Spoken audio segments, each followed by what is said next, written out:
Hi guys, this is Kapil Sharma और आपकी ये 11th की क्लास है। 11th की अगर बात कर रहा हूँ मैं यहाँ पे, तो आपका आज एक नया चैप्टर आ जाएगा, दैट इज चैप्टर 4।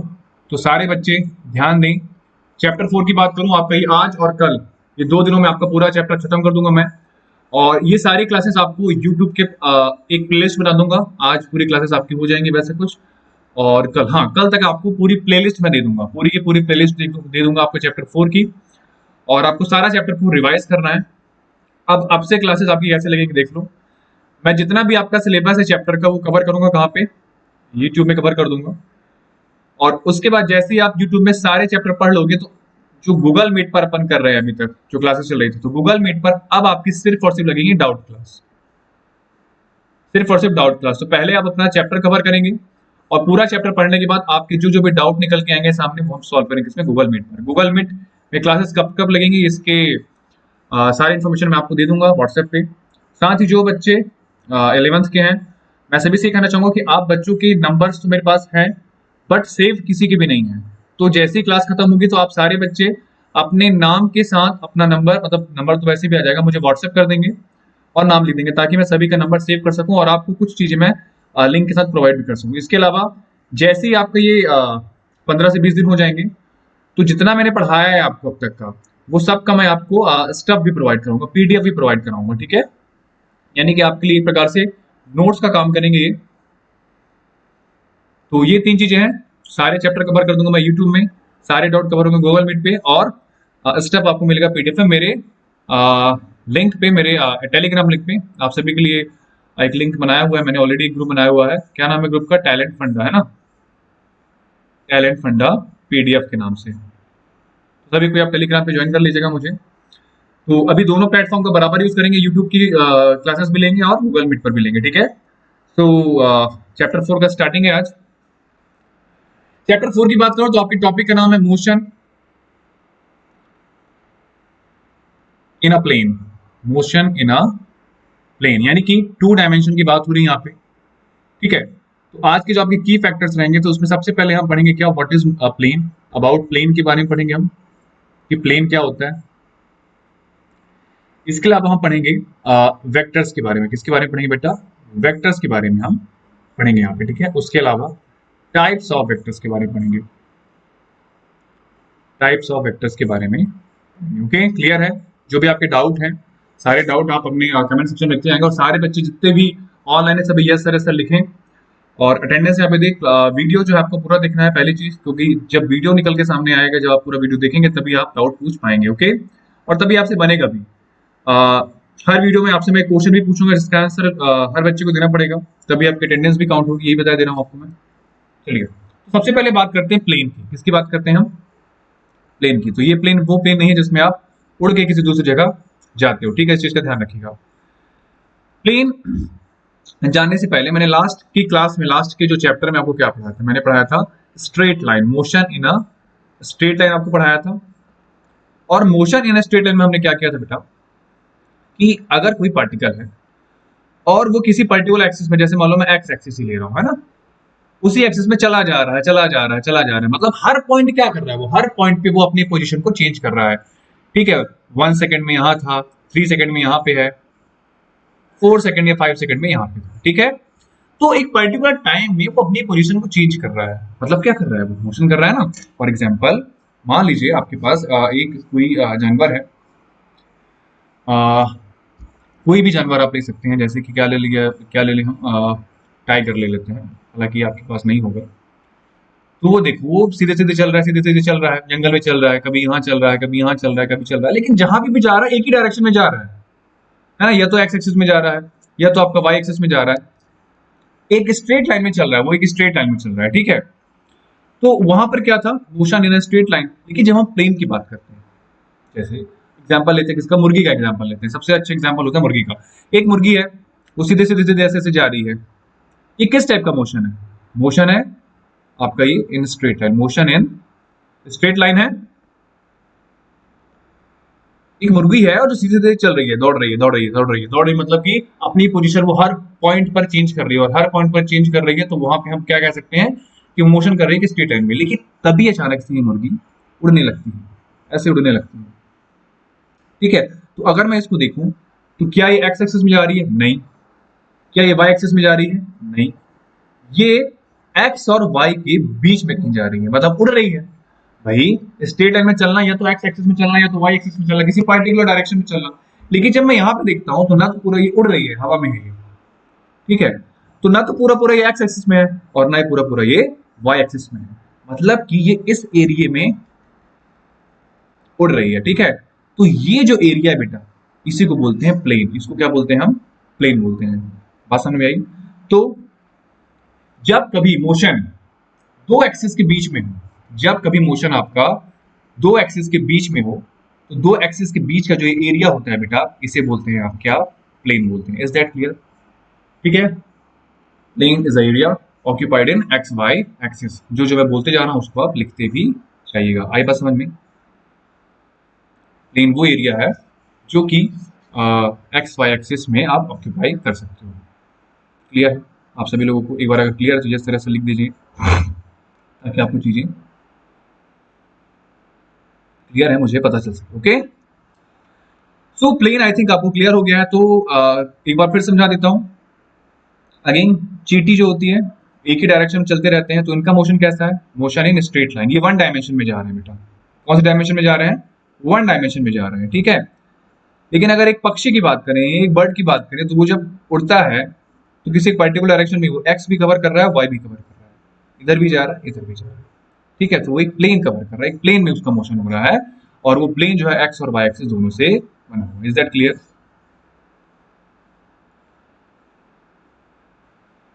चलिए आगे देख लें। स्लाइड चेंज कर लेता हूँ। चलिए अब आगे आते हैं अपने मुद्दे पे। प्लेन आपको क्लियर हो गया। अब जब प्लेन क्लियर हो गया तो अब इसके बाद मैं आपको बताना चाहता हूं कि प्लेन कैसा हो सकता है। प्लेन आपका एक्स वाई भी हो सकता है, प्लेन आपका वाई जेड भी हो सकता है, और प्लेन आपका जेड एक्स भी हो सकता है, कुछ भी हो सकता है। जैसे अगर मैं बात करूं वाई और एक्स की, तो ये एक्स है आपका बेटा, और ये क्या है बेटा? आपका वाई है। अगर एक थ्री डायमेंशन में देखा जाए इसको, तो अगर ये जेड है और अगर ये आपका एक्स है, तो ये कौन सा प्लेन होगा आपका? ये होगा आपका एक्स जेड प्लेन, ये होगा आपका वाई एक्स प्लेन, और ये होगा आपका वाई जेड, ठीक है। तो टू डायमेंशन के बीच का जो एरिया होता है वो आपको प्लेन होता है। ये क्लियर है आप लोग को यहाँ पे? ठीक है, इसमें कुछ ज्यादा है नहीं। अब यहाँ पर जितने भी एक्सिस है, जैसे आपके पास यहाँ पे एक एक्सिस एक्स है, एक एक्सिस कौन सा है बेटा? वाई है, और एक एक्सिस कौन सा है आपके पास? जेड है। तीनों एक्सिस को ना आप एक पर्टिकुलर डायरेक्शन शो करते हो, जैसे कि आई, दूसरा वाई है आपका, उसको दोगे आप नाम जे, और एक जेड है, उसको दोगे आप के। तो यहाँ पे एक नए तरीके से आप एक्सिस को आप आइडेंटिफाई कर रहे हो, जहाँ पे एक्स एक्सिस का जो डायरेक्शन है आप उसको आई मान के चलते हो, वाई एक्सिस का जो डायरेक्शन है उसको आप जे मान के चलते हो, और जो जेड एक्सिस का डायरेक्शन उसको आप के मान कर चलते हो। ये आपने एक एजम्पशन किया है कि अगर एक्स में कोई चीज चल रही है तो उसका डायरेक्शन आई है, अगर वाई तरफ कोई चीज चल रही है तो उसका डायरेक्शन जे है, और अगर जेड में कोई चीज चल रही है तो उसका डायरेक्शन के है, ठीक है। तो यहीं से पूरा खेल शुरू होता है आपका प्लेन का। अब आते हैं वेक्टर पे। तो हमने देखा कि एक्स वाई और जेड को हमने एक पर्टिकुलर डायरेक्शन से रिकॉग्नाइज किया हुआ है, आई जे के फॉर्म में रिकॉग्नाइज किया हुआ है। तो अब वेक्टर्स की बात कर लेते हैं। कई बार आपने मेरे मुझसे नाम सुना होगा वेक्टर और स्केलर। स्केलर की बात करूं तो स्केलर का जो मतलब होता है, एक वेक्टर होता है और एक आपका होता है स्केलर। स्केलर की मैं बात करूं तो बेटा जो स्केलर होता है, तो दीज क्वांटिटीज लिखते भी जाएगा आप लोग साथ साथ, these quantities have only magnitude. These quantities have only magnitude. Example के लिए क्या हो सकता है बताइए? जैसे कि मैंने आपको बताया था स्पीड। स्पीड क्या है? स्केलर क्वांटिटी है। डिस्टेंस, डिस्टेंस क्या है? एक स्केलर क्वांटिटी है, ठीक है। आई बात समझ में? टाइम, टाइम क्या है? एक स्केलर क्वांटिटी है, ठीक है। मतलब इनका इनको मैग्नीट्यूड बस से मतलब है, डायरेक्शन इनका लेने देना नहीं है। जैसे मैंने आपको लास्ट क्लास में बताया था, स्पीड क्या है? स्केलर क्वांटिटी है। स्पीड आपकी सिर्फ पॉजिटिव होती है, पर्टिकुलर डायरेक्शन में आप बढ़ते जाते हो, बढ़ते जाते हो, बढ़ते जाते हो, और उसको सिर्फ किससे मतलब होता है? सिर्फ मैग्नीट्यूड से मतलब होता है, डायरेक्शन से मतलब नहीं होता है। स्पीड की बात करें, डिस्टेंस की बात करें, जैसे आपको अगर ए से बी जाना है तो आप डायरेक्ट भी ऐसे भी जा सकते हो, ऐसे भी जा सकते हो कि पहले सी गए और फिर कहाँ गए आप? वापस से बी आ गए। तो ये जो आप कवर कर रहे हो ना, ये आपका एक ऐसा डिस्टेंस है, एक ऐसा पाथ है जिसको डायरेक्शन से मतलब ही नहीं है। आप कहीं पे भी जा रहे हो इससे मतलब नहीं है। लेकिन दूसरा होता है displacement.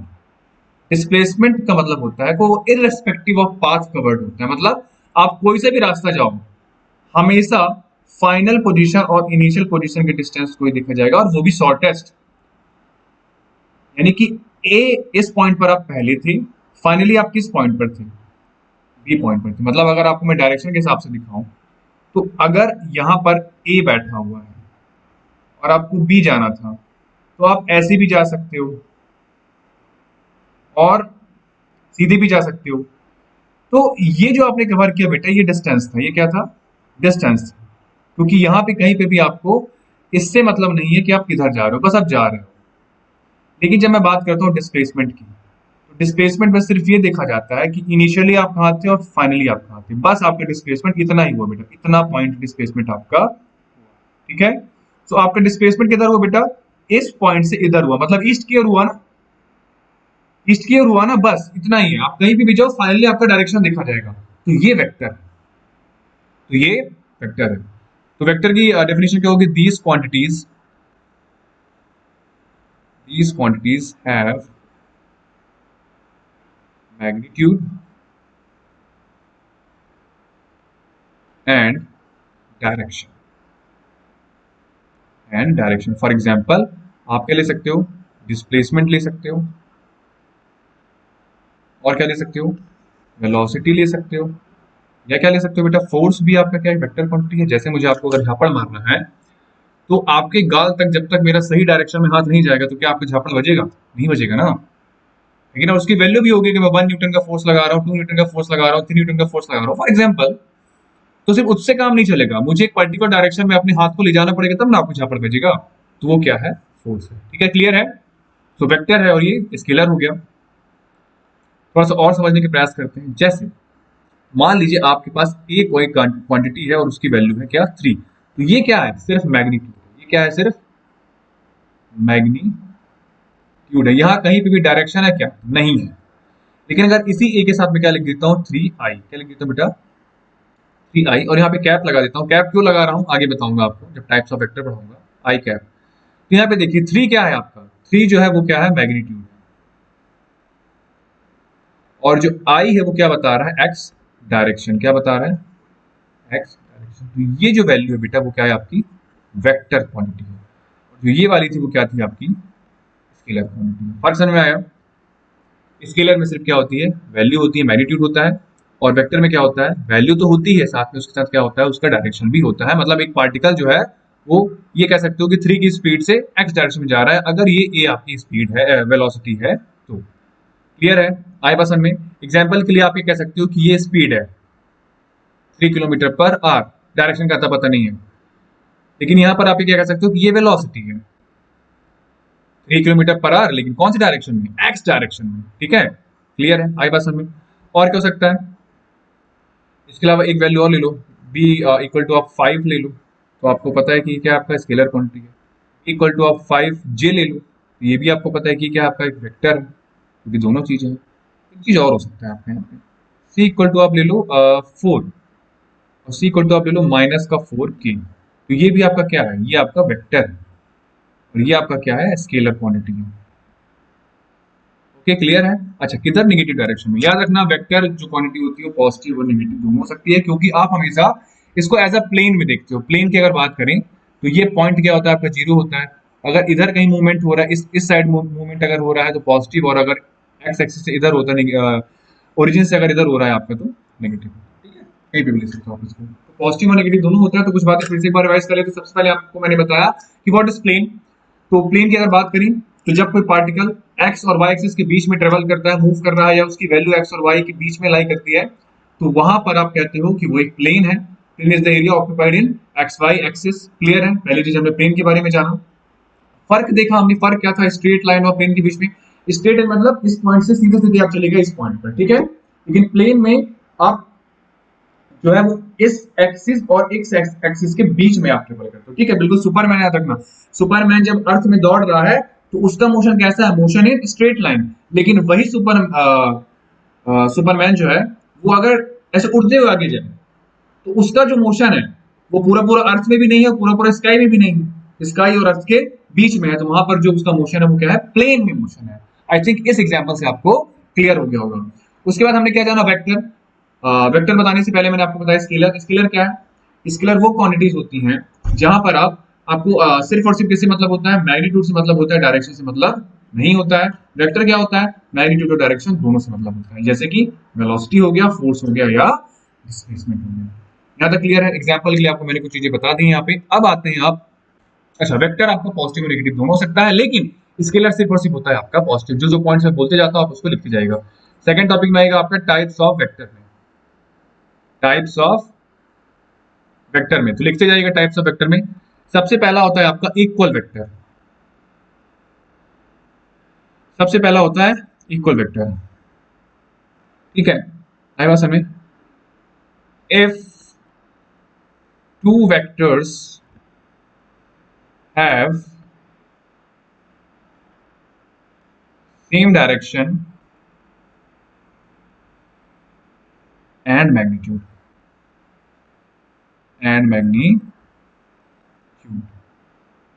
Are called equal vectors. For example, अगर आपके पास ए कोई क्वांटिटी है, और याद रखना जब भी कभी आप वेक्टर के बारे में बात कर रहे हैं तो ये डायरेक्शन जरूर लगाएंगे आप। यहाँ पे आ जाएगा आपके पास 3i, और दूसरा आपके पास बी कोई क्वांटिटी, उसकी वैल्यू भी अगर 3i है तो these both vectors are called equal.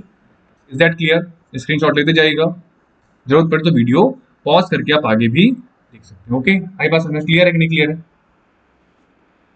दूसरे वेक्टर की बात करते हैं। दूसरा जो वेक्टर है आपका वो है पैरेलल वेक्टर। किस कौन सा वेक्टर है बेटा? Parallel vector. पैरेलल वेक्टर आपका दूसरा वेक्टर, ठीक है। यहां पर एक चीज याद रखिएगा, direction must be same. Direction must be same, direction same होना चाहिए। दूसरा, मैग्नीट्यूड कैन बी इक्वल और नॉट इक्वल, मतलब चलेगा, मैग्नीट्यूड कुछ भी हो चलेगा। फॉर एग्जांपल, डायरेक्शन सेम होना चाहिए। देखो ए वेक्टर लिया, वेक्टर का साइन लगा दिया, अगर ए की वैल्यू 5i है तो बी आपका 3i है। देखो डायरेक्शन सेम है ना, आई मतलब एक्स एक्सिस, आई मतलब एक्स एक्सिस, लेकिन यहाँ पे मैग्नीट्यूड अगर आपके पास 5 और 3 है तो भी चलेगा। मतलब ये कौन से वेक्टर है आपके? Parallel vector. क्यों? क्योंकि अगर एक प्लेन में देखूं तो अगर ए वेक्टर आपका आई डायरेक्शन में चल रहा है तो बी वेक्टर भी आपका किधर चल रहा है बेटा? आई डायरेक्शन में चल रहा है। इसकी वैल्यू 5 हो सकती है और इसकी वैल्यू आपकी कितनी है? 3 हो सकती है। क्लियर है? आगे क्लियर है? एक एग्जाम्पल आपको दिया जाए, अगर यहीं पे एक चीज आपको और बता देता हूं। इक्वल वेक्टर जो होता है आपका, equal vectors are always parallel, है ना? क्यों पैरेलल है? क्योंकि देखो मैग्नीट्यूड तो सेम है, उससे फर्क नहीं पड़ता हालांकि, लेकिन आपका डायरेक्शन सेम, ठीक है। बट पैरेलल वेक्टर कभी भी इक्वल वेक्टर नहीं होगा। क्यों? क्योंकि पैरेलल वेक्टर में दोनों मैग्नीट्यूड सेम नहीं होते हैं। कई बार होते भी हैं लेकिन कई बार नहीं भी होते हैं। क्लियर है? यहां तक आप लोग को समझ में आया? आगे बढ़े, चलिए अगली स्लाइड में अब क्या देख लेते हैं। अब आ जाता है आपका एक नया टॉपिक। इक्वल वेक्टर हो गया आपका, पैरेलल वेक्टर हो गया, और एक हो जाएगा आपका anti parallel. Anti parallel, anti parallel vector.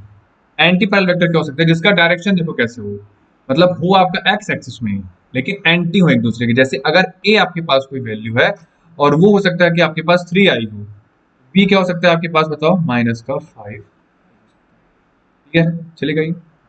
मतलब कि एक वैल्यू आपकी इधर जा रही है तो एक वैल्यू आपकी किधर जाएगी? इधर जाएगी। ओके, क्लियर है? यहाँ पे अपोजिट डायरेक्शन में जाएगा, मतलब प्लस और माइनस ये दिखा रहा है कि दोनों अपोजिट डायरेक्शन में है। ठीक है, क्लियर है?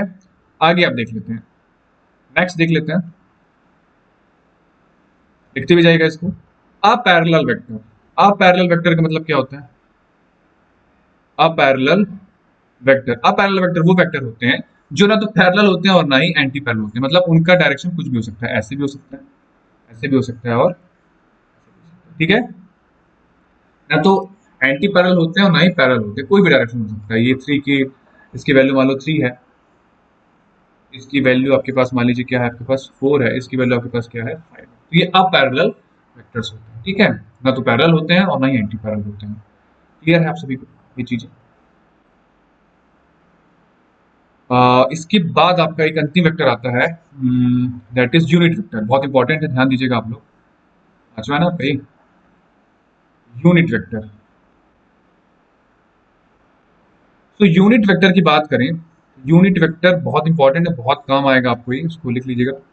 यूनिट वेक्टर की जो वैल्यू होती है, तो उसकी वैल्यू होती है vector upon its magnitude. Vector upon its magnitude. अब इसका क्या मतलब हुआ, देखिए जब भी कभी आपके पास यूनिट वेक्टर की हम बात करेंगे, तो सबसे पहले आपको ध्यान देना है कि वेक्टर क्या हो सकता है। देखो वेक्टर हो सकता है आपका 3i प्लस 4j, ये वेक्टर है ना। यूनिट वेक्टर को जनरली आप किसी किसी से भी शो कर सकते हैं। कई बार ऐसा होता है कि आपको यू ले लेते हैं, कई बार आर ले लेते हैं। मैं आपको बताता हूँ कि आप ए ले लीजिए। यूनिट वेक्टर के लिए आप ये साइन यूज करेंगे, कैप बोलते हैं इसको। अगर आपने यहाँ पे कैप लगाया है तो यहाँ पे भी आप क्या लगाएंगे, ठीक है। ये यूनिट वेक्टर, इसलिए मैं आपको स्टार्टिंग बता रहा था ना कि ये जो कैप लगाया क्यों लगाया, आगे बताऊंगा। यूनिट वेक्टर था वो, इसलिए यूनिट वेक्टर की बात करें तो यहाँ पे ये आएगा 3i प्लस 4j आएगा। और मैग्नीट्यूड की अगर बात करें तो मैग्नीट्यूड कितना आएगा आपके पास यहाँ पे। देखो मैग्नीट्यूड कैसे निकालते हैं, जो भी यहाँ पे आपके पास जो भी आपको वैल्यू दिख रही है, इसका रूट ओवर कैसे निकालेंगे आप, 3 का स्क्वायर 9 और 4 का स्क्वायर 16, ऐसे करके निकालेंगे तो आपकी वैल्यू आ जाएगी। यहाँ पे कितना हो जाएगा 3i प्लस 4j प्लस कितना हो जाएगा 25, यहाँ पे आ जाएगा आपके पास 5। So this is the value of unit vector. आपको अभी बता देता हूँ मैग्नीट्यूड कैसे निकालते हैं, एक बार देख भी लीजिएगा। अगर आपके पास एक वेक्टर है 3a equal to 3i plus 4j plus दिया आपके पास मान लीजिए कुछ 5k दिया हुआ है, ठीक है। मैग्नीट्यूड निकालने का फॉर्मूला क्या होता है कि जो आपके पास ये वैल्यू है इनका स्क्वायर कर दीजिए, तो 3 जा 9, 4 4 जा 16 और 5 5 जा 20।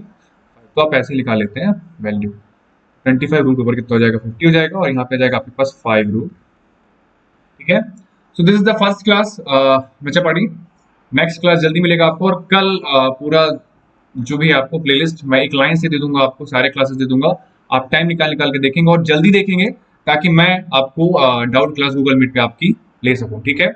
तो कल जैसे ही आपको भेजूंगा तो परसों तक का आपके पास टाइम रहेगा, आप सारी क्लासेस देख डालेंगे, सारे डाउट आप अपने दिमाग में रख लेंगे, नोट्स भी बना लेंगे, और आप उसे गूगल मीट में फिर परसों मिलेंगे। और रोज आपकी क्लासेस होंगी इसी तरीके से, क्योंकि सिलेबस थोड़ा सा पीछे चल रहा है, तो सिलेबस अभी हमको कवर करना है। इसके अलावा आप लोग का दिसंबर या मिड दिसंबर तक आपका सिलेबस पूरा खत्म हो जाएगा, ठीक है। इसके बाद आपके पास जो जनवरी फरवरी और जो मार्च का महीना बचेगा, उसमें हम सिर्फ और सिर्फ क्या करेंगे बेटा, रिवीजन करेंगे और सबसे ज्यादा प्रैक्टिस करेंगे न्यूमेरिकल्स की और बाकी सारी चीजों की, ठीक है। सो दिसंबर मिड दिसंबर तक जल्दी फटाफट खत्म करने में हेल्प करो मेरी, और पढ़ाई करो ज्यादा से ज्यादा। उसके बाद सिर्फ और सिर्फ हम क्या करेंगे, रिवीजन करेंगे। तो अभी हमारे पास चीजें कंट्रोल में है, हमारे पास ये पूरा अक्टूबर चल रहा है, नवंबर और दिसंबर मिड है, तब तक आपका पूरा अच्छे से खत्म हो जाएगा। मेहनत ज्यादा करना पड़ेगा, ठीक है।